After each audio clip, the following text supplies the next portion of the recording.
Hoje, nosso passeio começa em um dos lugares mais simbólicos de Saquarema, a Igreja de Nossa Senhora de Nazaré.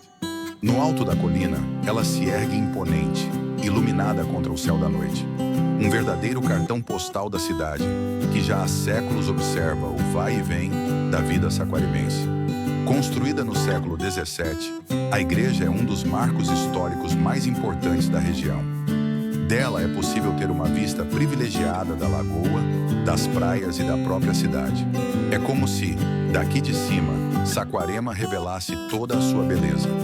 O drone começa a orbitar a igreja, e nesse movimento lento e circular, conseguimos sentir a paz do lugar.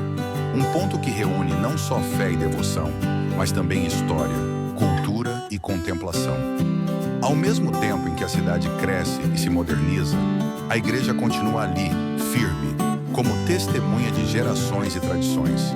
Depois desse primeiro minuto contemplativo, seguimos descendo em direção ao coração da cidade. E o próximo destino não poderia ter um nome mais apropriado: a Praça do Coração.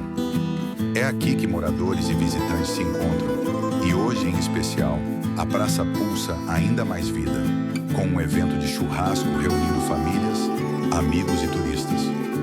O aroma da comida se mistura com a música ambiente e as conversas animadas, mostrando como Saquarema sabe unir tradição e modernidade, sempre com muita hospitalidade.